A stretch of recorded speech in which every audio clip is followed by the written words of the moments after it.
Hello friends and welcome back to another video in the Go language series. अभी तक हम काफ़ी कुछ पढ़ चुके हैं Go language में. बेसिक डेटा क्या होता है, डेटा टाइप्स क्या होता है, पैकेजेस कैसे इंपोर्ट करते हैं, बेसिक सिंटेक्स, एरर हैंडलिंग में क्या रहता है. इस वीडियो से हम स्टार्ट करेंगे वेरिएबल्स के बारे में जानना और थोड़े से और जनरल फाउंडेशन लेवल जो कॉन्सेप्ट्स हैं Go लैंग्वेज के वो कवर करना. तो इस वीडियो में रहेगा वेरिएबल्स, देन मूविंग ऑन हम ऑपरेटर्स के बारे में डिस्कस करेंगे, then if else conditional statements आएगा, लूप्स, फंक्शंस और फिर हम आगे बढ़ते चले जाएंगे Go लैंग्वेज में.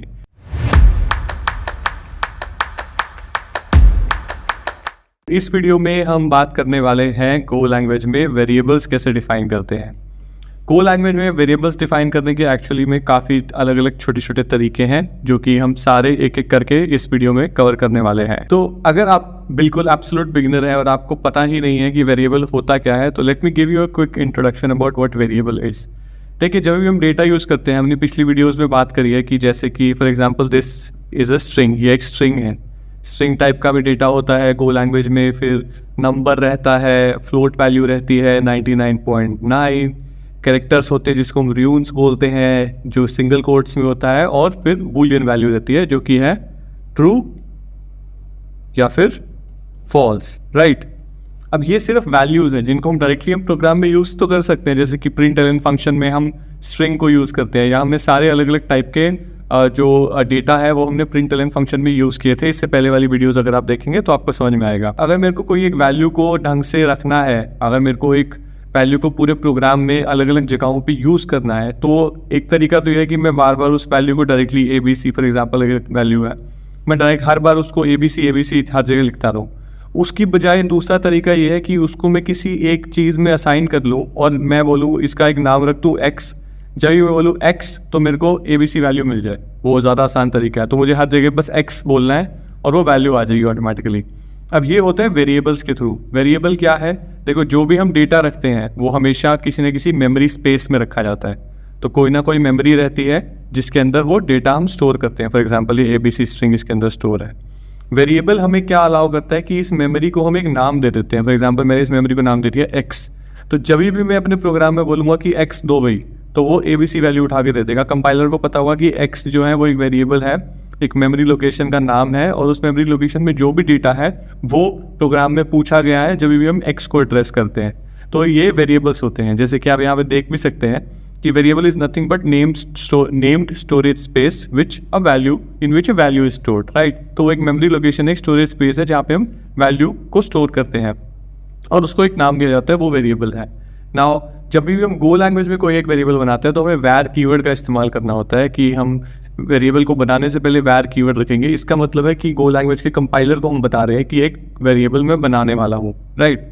उसके बाद मैं उसका नाम दूंगा, जो भी मुझे नाम देना है वेरिएबल का, और फिर उसके बाद मैं टाइप बताऊंगा. हमने लास्ट वीडियो में पढ़ा था डेटा टाइप्स के बारे में कि स्ट्रिंग रहता है, राइट, बूल रहता है, इंट रहता है, फ्लोट 64 रहता है, राइट.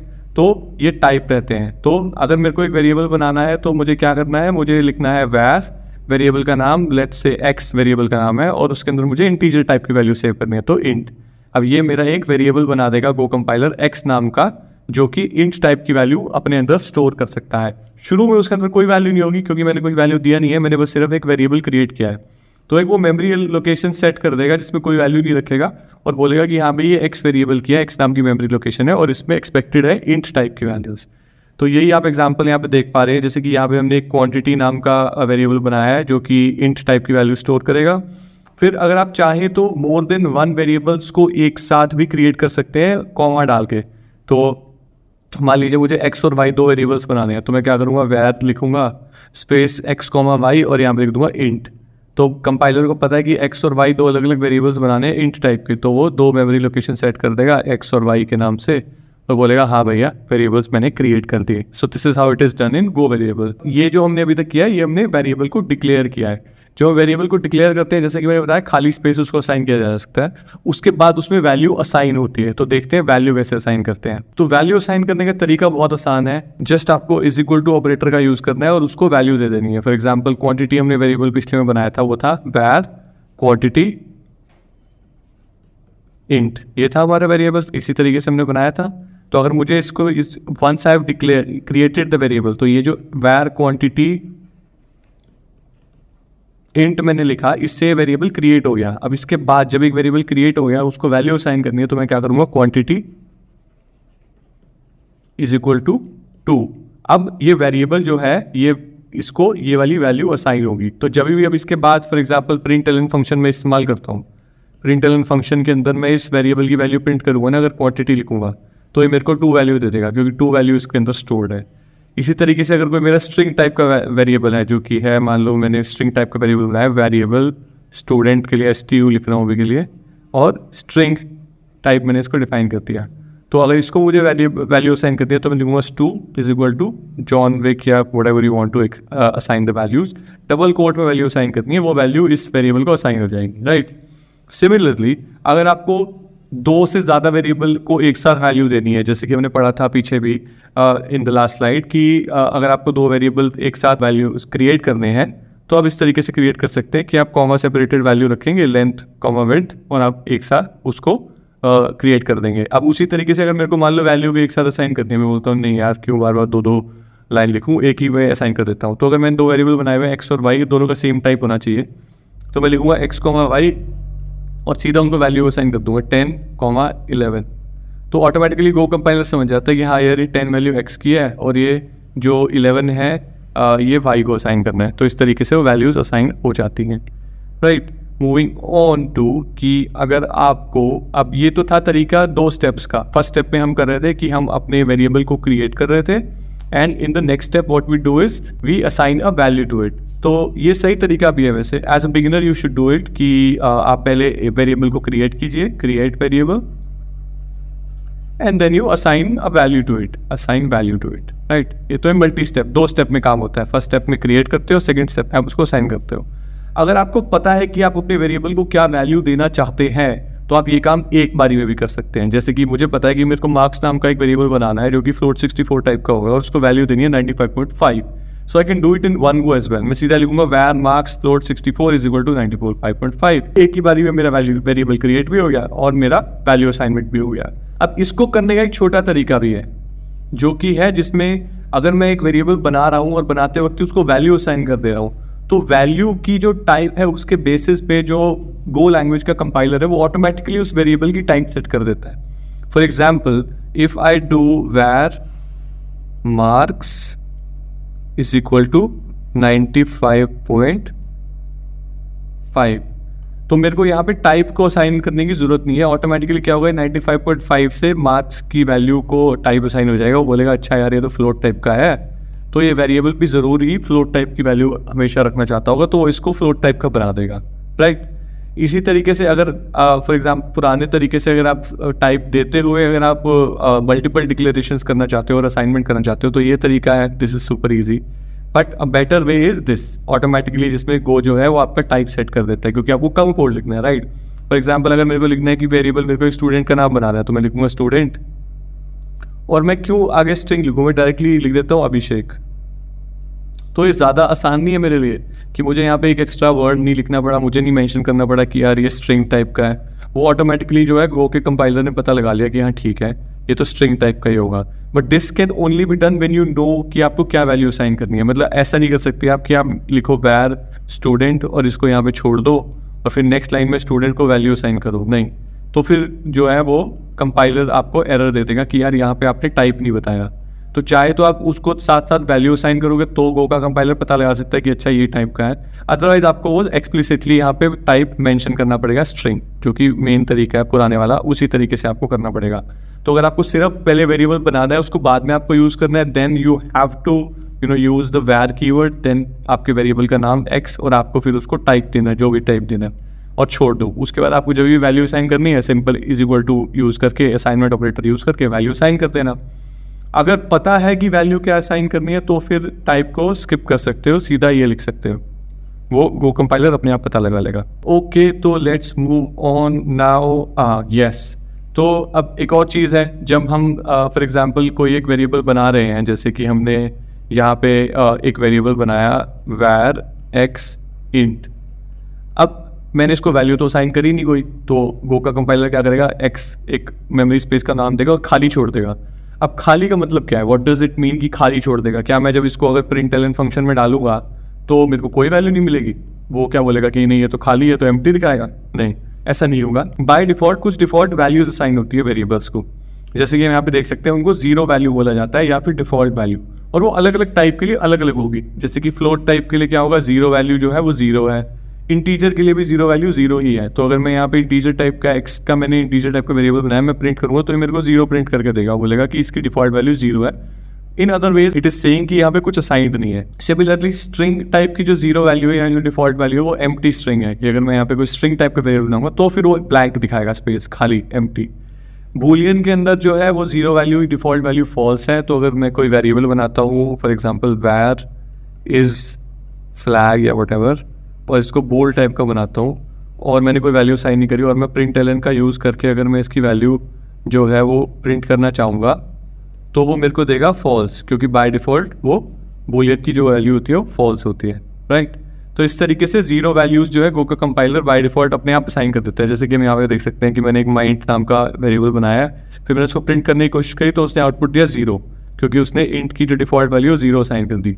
तो नंबर्स के लिए जीरो होती है, स्ट्रिंग के लिए एम्प्टी स्ट्रिंग है और बूलियन टाइप के लिए फॉल्स है। Now let's move on. Okay, तो एक लास्ट चीज़ है, अब हमने अभी तक दो तरीके देख लिए हैं वेरिएबल्स को बनाने के। तो पहला तरीका था जिसमें मैं वेरिएबल को क्रिएट करता हूँ, वैर का यूज़ करता हूँ, फिर मैं नाम देता हूँ, फिर मैं उस पर टाइप मेंशन करता हूँ। अब इससे सिर्फ वेरिएबल क्रिएट हो रहा है, इसके बाद जब मुझे वैल्यू साइन करनी है तो x इज इक्वल टू 2 ये वैल्यू साइन होगी। सो ये तो एक तरीका है।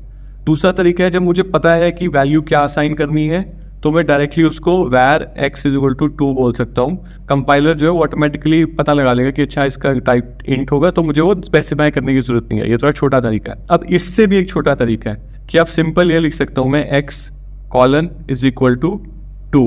अब इस केस में ये बोलते हैं शॉर्ट हैंड डिक्लेरेशन। तो इस केस में क्या है, कंपाइलर ने अपने आप पता लगा लिया कि यार ये एक वेरिएबल है और 2 है तो इसका टाइप जो होगा वो इंट होगा, तो ये दोनों चीज़ हमें लिखने की जरूरत नहीं है, और ये तो बहुत ही ज़्यादा शॉर्टकट हो गया। तो अगर आपको पता है कि कोई एक वेरिएबल की वैल्यू क्या रखनी है तो आप वैर कीवर्ड को भी स्किप कर सकते हो। ऑल्दो वैर कीवर्ड को रखना एक तरह से सही रहता है, बिकॉज आप जब कोड लिख रहे हैं तो वो थोड़ा सा रीडेबल होगा। बट अगर आप वो नहीं चाहते तो आप डायरेक्टली जैसे यहाँ पे मैंने लिखा है height colon is equal to 94.5, तो आपको रखना है colon is equal to and this is a shorthand declaration. आप डायरेक्टली अपने वेरिएबल को क्रिएट कर सकते हैं, ना आपको वैर की जरूरत है ना ही आपको टाइप स्पेसिफाई करने की जरूरत है। इसमें आप मल्टीपल वेरिएबल्स को भी एक साथ बना सकते हैं, जैसे कि आपने देखा लेंथ और विड्थ को हमने यहाँ पे एक साथ कॉमा सेपरेट करके बना लिया। So this is a very nice way shorthand variable declaration. अब लास्ट में हम बात करेंगे before going to live coding, कुछ रूल्स रहते हैं वेरिएबल्स के नाम रखने के लिए जो कि आपको फॉलो करने चाहिए। पहला है कि अल्फाबेट से ही स्टार्ट होना चाहिए। ऐसा नहीं है कि आप बोल दो 2 इज 2, ये आपका वेरिएबल का नाम नहीं हो सकता। आपके वेरिएबल का नाम होना पड़ेगा 2 इज 2, राइट। आपका वेरिएबल जो है वो नंबर रख सकता है, 2 इज 2 ये भी हो सकता है वेरिएबल का नाम, बट वो स्टार्ट हमेशा अल्फाबेट से होना चाहिए, ये नहीं हो सकता वो टी से या मतलब किसी ना किसी अल्फाबेट से स्टार्ट होना चाहिए। The name must begin with an alphabet, it can have any numbers of letters and numbers, वो सब वो रख सकता है, बट वो शुरू नहीं होना चाहिए नंबर से या किसी स्पेशल कैरेक्टर से, हमेशा अल्फाबेट से ही स्टार्ट होना चाहिए। दूसरी चीज़ है कि अभी हम आगे जाके पढ़ेंगे कि हम पैकेजेस के अंदर हम अपने कोड को डिवाइड करने के लिए हम पैकेजेस का यूज़ करते हैं और पैकेजेस के अंदर हम वेरिएबल्स और फंक्शंस बनाते हैं। तो अगर आपको कोई एक पैकेज के अंदर कोई वेरिएबल बनाना है उसको एक्सपोर्ट करना है ताकि वो दूसरे पैकेज में भी इस्तेमाल हो सके, तो उसका हमेशा जो पहला कैरेक्टर होगा वो कैप्स लॉक या अपर केस में होना चाहिए, राइट। जैसे कि फर्स्ट, गलत लिख दिया बट ठीक है, फर्स्ट वेयर, तो इसका एफ बड़ा होगा, दैट मीन्स ये एक्सपोर्टेड है, ये मैं दूसरे पैकेज में यूज़ कर सकता हूँ। आपने देखा होगा कि प्रिंट एलन जो फंक्शन है उसमें जो है वो प्रिंट का पी बड़ा है, राइट, क्योंकि एक्सपोर्ट हो जाता है। इसको हम FMT पैकेज के अंदर बाहर भी इस्तेमाल करते हैं, हम हर प्रोग्राम में इसका इस्तेमाल करते हैं, राइट। तो FMT पैकेज के बाहर इसका यूज़ हो रहा है क्योंकि इसका पी बड़ा है। अगर ये पी छोटा होता, अगर हम इसको ऐसे लिख दें प्रिंट एलन, तो जब हम इसको यूज़ करने की कोशिश करेंगे तो बोलेगा नहीं एक्सपोर्टेड नहीं है, इसको आप यूज़ नहीं कर सकते, वो कंपाइलर एरर दे देगा। तो ये हमने यहाँ पे लिखा है। उसके अलावा एक और जनरल कम्युनिटी का रूल है कि आप कैमल केस को फॉलो करो, कि फॉर एग्जांपल अगर आपको मल्टी वर्ड का कोई वेरिएबल बनाना है कि जैसे 2 इज 2, ये मैंने यहाँ पे लिखा था, इसको ऐसे मत लिखो, इसको लिखो 2 टी छोटा फिर आई बड़ा एस और फिर ये। तो ये होता है कैमल केस की, वो छोटे से बड़ा होता है फिर बड़े बड़े में चला जाता है कि आई एम स्टूडेंट, ये आपने कोई एक वेरिएबल बनाया है, तो इसमें क्या देख रहे हो, आई छोटा है, उसके बाद हर वर्ड का जो फर्स्ट होगा वो कैपिटल होगा. So this is camel case, तो इट्स एडवाइज्ड कि कैमल केस को फॉलो करें. That's it. So now let's move on to some live coding and see all this in action. So what will I do is I quickly create some variables for you और उनको चला के देखेंगे. तो पहले एक variable बनाते हैं ट्रेडिशनल तरीके से, var x int. इसमें मैंने क्या करा कि ये एक x टाइप का, x नाम का वेरिएबल है जो कि int टाइप का है, और ये var कीवर्ड हमने मेंशन किया है. इसको अगर वैल्यू असाइन करनी है तो सिंपल ये मैंने वैल्यू असाइन कर दी. अब अगर मैं आपको दिखाऊं कि ये चलेगा कैसे, तो प्रिंट ln फंक्शन का इस्तेमाल किया और मैंने x को प्रिंट कर दिया. Let's see bye running it कि आउटपुट क्या आता है. 26 यहाँ पे आउटपुट आ गया, तो हमने यहाँ पे 26 इनपुट किया था, ये हमारा वेरिएबल था. अब वेरिएबल को कितनी बार वैल्यू असाइन कर सकते हैं कि मान लो मैंने यहाँ पे 27 कर दिया, तो क्या होगा, पहली बार उसको 26 वैल्यू असाइन होगी, उसके बाद वो अपडेट हो जाएगी. तो जब मैं इसको रन करूँगा तो यहाँ पे इसका जो आउटपुट आएगा वो 27 आएगा, क्योंकि वो वैल्यू अपडेट होगी. पहले 26 रखी थी, फिर 27 रख दी. अब इसी तरीके से अगर मैं एक और वेरिएबल बनाता हूँ, वेरिएबल y, और जिसको मैं डायरेक्टली वैल्यू असाइन कर देता हूँ. मान लो मैंने वैल्यू असाइन कर दी 22.5, राइट. अब इसका ऑटोमेटिकली इसको पता चल गया वेरिएबल गो लैंग्वेज को कि यार ये तो फ्लोट टाइप का होगा, मैं यहाँ पे स्पेसिफाई नहीं करूँगा, और यहाँ पे प्रिंट करता हूँ y को. ठीक है, x को मैंने हटा दिया, x को हटा ही देते हैं. तो यहाँ वेरिएबल y है और हम उसको डायरेक्टली वैल्यू असाइन कर रहे हैं without providing any type and we are trying to print it. तो ये 22.5 आ गया. आपको पता होगा कि हम रिफ्लेक्ट टाइप का हमारा एक पैकेज है जिससे हम टाइप का पता लगा देते हैं, राइट. सो रिफ्लेक्ट मैंने सही लिखा है. अब यहाँ पे अगर मैं इसको ऐसे लिखूँ, reflect dot type of, I think type of है, and I try to print this y. Let's see, तो ये फ्लोट 64 आया. देखो यहाँ पे हमने प्रोवाइड नहीं किया था फ्लोट 64, बट गो कंपाइलर ने ऑटोमेटिकली उसको फ्लोट वैल्यू असाइन कर दी. अब लास्ट जो तरीका है वो देखते हैं. उसमें मैं कहता हूँ z colon is equal to और एक स्ट्रिंग देता हूँ अभिषेक, राइट. अब ये है शॉर्ट हैंड डिक्लेरेशन. ये भी एक वेरिएबल ही मैंने बनाया है जो कि colon is equal to shorthand declaration से डायरेक्ट वैल्यू दे दी. ना मैंने वेरिएबल लिखा, ना मैंने लिखा स्ट्रिंग, मैंने सीधा उसको वैल्यू दे दी है. अब इसको पहले कमेंट करते हैं, इसको भी हमें कमेंट करना पड़ेगा वरना गो लैंग्वेज एरर देता है कि आपने उसको इंपोर्ट किया पर यूज़ नहीं किया. सो व्हाटएवर, ये ऑप्टिमाइजेशन का एक तरह से अच्छा तरीका है, क्योंकि अनवांटेड आप पैकेजेस वो आपको प्रोग्राम में रखने नहीं देगा. अगर आप कुछ भी इंपोर्ट करेंगे, कुछ भी आपने क्रिएट किया उसको यूज़ नहीं किया, तो गो लैंग्वेज तुरंत उसको वार्निंग एरर दिखा देगा कि यार ये तो आपने यूज़ ही नहीं किया, आपने बनाया क्यों, इसको हटाओ. देखो अब यहाँ पे भी इसने दिखाया, इसने बोला y डिक्लेयर्ड है बट यूज़ नहीं किया, तो y को भी कमेंट आउट करते हैं. हमें y चाहिए नहीं, हमें अभी z को देख रहे हैं. तो z को मैंने बना दिया और उसको रन किया, देखते हैं क्या आउटपुट आता है. अभिषेक यहाँ पे आउटपुट आ गया है. अब एक बार इसका टाइप भी देख लेते हैं, इसको हटा के ये हमारा आएगा स्ट्रिंग का. तो इस तरीके से आप वेरिएबल्स को क्रिएट कर सकते हैं. 3 तरीके हमने देखे, एक में हम var और टाइप दोनों को प्रोवाइड करते हैं, एक में हम टाइप को हटा देते हैं, और तीसरा जो शॉर्ट हैंड तरीका है उसमें हम नाम var कीवर्ड को यूज़ करते हैं, नाम टाइप प्रोवाइड करते, सीधा वैल्यू दे देते हैं. तो ये है वेरिएबल्स के बारे में गो लैंग्वेज में. आई होप आपको ये समझ में आए हो तीनों तरीकों को प्लीज़ प्रैक्टिस करो. अगर आप गो लैंग्वेज सीख रहे हैं तो once again I recommend you कि ये कोर्स है हमारा जिसको आप पढ़ सकते हैं, जिसको यूज़ करके. ये हिंदी में भी अवेलेबल है, अगर आपको हिंदी में पढ़ने में आसानी रहती है. कोडिंग एक्सरसाइज है, साथ के साथ आप जो भी आप पढ़ते हैं उसको आप प्रैक्टिस करके देख सकते हैं. So it's a very good way to learn Go language. Go language का बहुत अच्छा फ्यूचर है. स्टैक ओवरफ्लो का जो 2023 का सर्वे आया है उसमें भी गो लैंग्वेज और टॉप 15 लैंग्वेजेस में वर्ल्ड में आता है. देखो ऊपर वाला जो स्टैक है उसमें पहले से पॉपुलर लैंग्वेज है C++, Python, PHP etcetera, but go एक नई लैंग्वेज है जो कि ब्रेक थ्रू कर रही है, टॉप की तरफ आ रही है. तो अगर आप गो लैंग्वेज सीख रहे हैं तो बहुत अच्छी बात है, फ्यूचर रेडी आप हो रहे हैं. अगर आपको वीडियो पसंद आई हो तो प्लीज़ इसको लाइक कीजिए. गो लैंग्वेज की सीरीज़ की और वीडियोज़ भी देखें, और वीडियोज़ आती रहेगी. Thank you for watching this video. Subscribe to the channel. See you in the next video.